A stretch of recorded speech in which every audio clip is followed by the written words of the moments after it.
High കൂട്ടുകാരെ, അപ്പോഴിന്ന് ഇങ്ങനൊരു റെസിപ്പിയാണ് ചെയ്യുന്നത്. കോവയ്ക്ക വെച്ച്. ഇതെങ്ങനെയാണ് തയ്യാറാക്കണേന്ന് നോക്കാം. ഹൈ കൂട്ടുകാരെ, സെലിം ബ്ലോസിലേക്ക് സ്വാഗതം. ഇന്ന് ഇത്രയും കോവയ്ക്ക എടുത്തിട്ടുണ്ട്. അത് ഇതേപോലെ കട്ട് ചെയ്തെടുത്തിട്ടുണ്ട്. ഇവിടെ ഇനി ചെറിയൊരു പരിപാടിയുണ്ട്. ഒരു വെറൈറ്റി രീതിയിലാണ് ചെയ്യുന്നത്. നോക്കാം ഇതെങ്ങനെയാണ് തയ്യാറാക്കണേന്ന്. ഇനി കോവയ്ക്ക കുക്കറിലോട്ട് മിക്സിയുടെ ജാറിലോട്ടാക്കി കൊടുക്കാം. അപ്പോൾ ഇത്രയും വീതം ഇട്ടൊന്ന് ബ്ലെൻഡ് ചെയ്തെടുക്കാം. ഒരു കറക്ക് ഇവിടെ എല്ലാം ക്രഷ് ചെയ്ത് എടുത്തിട്ടുണ്ട്. മിക്സിയുടെ ജാറിലേക്ക് ഒരു 10 കൊച്ചുള്ളി ഇട്ട് കൊടുക്കാം.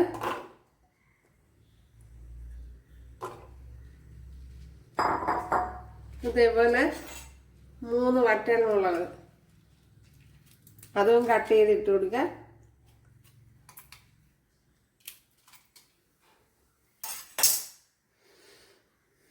ഇവിടെ ഓയിൽ ഒഴിച്ചിട്ടുണ്ട്, കടുക് പൊട്ടിയിട്ടുണ്ട്. കറി ലീവ്സ് ഇട്ട് കൊടുക്കുക.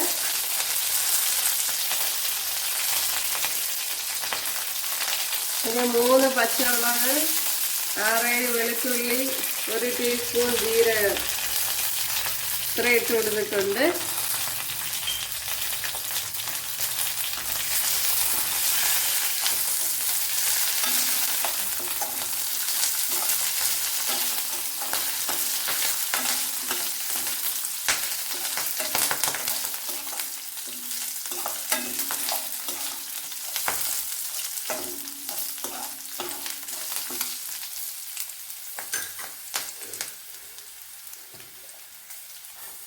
ഇനി ഇതിലേക്ക് ക്രഷ് ചെയ്ത് വെച്ച കൊച്ചുള്ളിയും പച്ചമുളകും ഇട്ട് കൊടുക്കാം.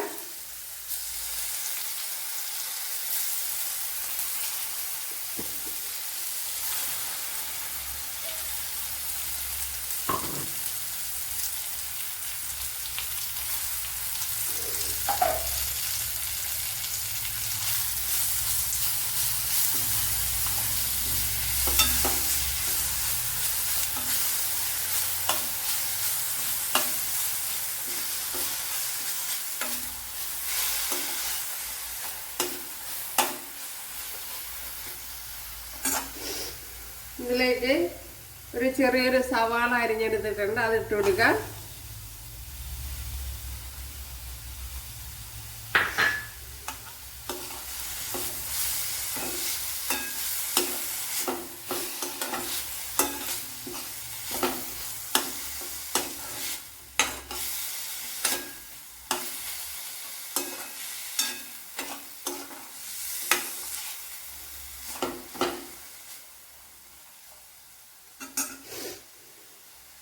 ഇതിലേക്ക് ഇനി കോവയ്ക്ക തട്ടി കൊടുക്കാം.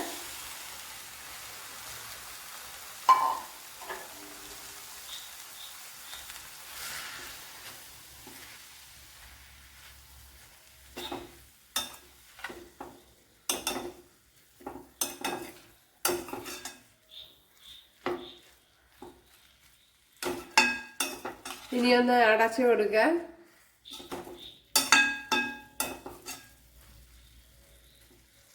അപ്പോഴിതെല്ലാം ഒന്ന് വേവണമല്ലോ. അപ്പോഴും ലോ ഫ്ലെയിമിൽ വെച്ചിട്ടൊന്ന് അടച്ചു കൊടുക്കുക.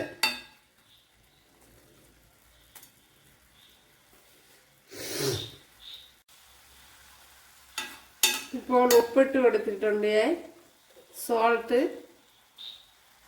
ഇനി അതിന് ശേഷം ഒന്ന് അടച്ചു കൊടുക്കുക. സവാളയൊക്കെ ഒന്ന് വെന്ത് കിട്ടണം. അപ്പോൾ ലോ ഫ്ലെയിമിൽ വെക്കുക. അപ്പോൾ നമ്മുടെ കോവയ്ക്കൊക്കെ ഇവിടെ വെന്ത് വന്നിട്ടുണ്ട്. കോവയ്ക്ക് സവാളയൊക്കെ വെന്തിട്ടുണ്ട്. കൊച്ചുള്ളി വേവണം. അപ്പോഴേ ആവിയിൽ ഒരു 10 മിനിറ്റെങ്കിലും അടച്ചു വെക്കണം ലോ ഫ്ലെയിമിൽ. ഇനി ഒരു 2 ടേബിൾ സ്പൂൺ തേങ്ങ ഇട്ട് കൊടുക്കുക. ഇനി കൂടുതൽ തേങ്ങ ഇടണമെന്നുള്ളവർക്ക് കൂടുതൽ ഇട്ട് കൊടുക്കുക. അപ്പോൾ ഞാനിപ്പോൾ 2 സ്പൂൺ ഇട്ട് കൊടുക്കുന്നുള്ളൂ. ഇനി ഇതിലേക്ക് 1/2 ടീസ്പൂൺ മഞ്ഞൾപ്പൊടി ഇട്ട് കൊടുക്കാം. അതുപോലെ മുളക് പൊടി ഇട്ട് കൊടുക്കാം. മുളക് പൊടി ഒരു 1/4 ടീസ്പൂൺ ഇട്ട് കൊടുക്കാം.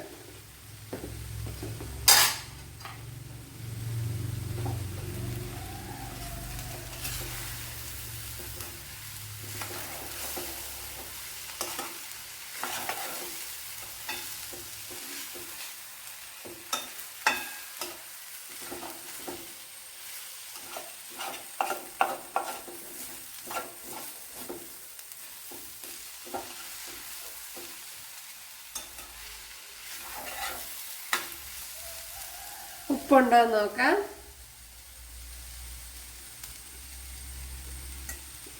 ഉപ്പില്ല.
സൂപ്പർ ടേസ്റ്റാണ്.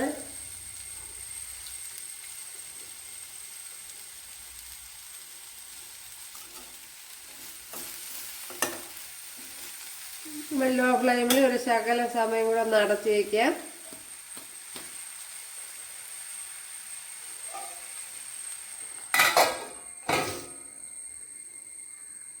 നമ്മുടെ കോവയ്ക്ക റെസിപ്പി ഇവിടെ റെഡി ആയിട്ടുണ്ട്. സൂപ്പർ ടേസ്റ്റാണ്. പിള്ളേരും ചെയ്ത് നോക്കുക, തീർച്ചയായിട്ടും ഇഷ്ടപ്പെടും. അപ്പോഴേ ഇഷ്ടമായ സബ്സ്ക്രൈബ് ചെയ്യുക, എനിക്കൊരു സപ്പോർട്ടാവും. അപ്പോഴടുത്തൊരു വീഡിയോ ആയിട്ട് കാണാമെന്ന് പറഞ്ഞുകൊണ്ട് എല്ലാവർക്കും താങ്ക്സ്.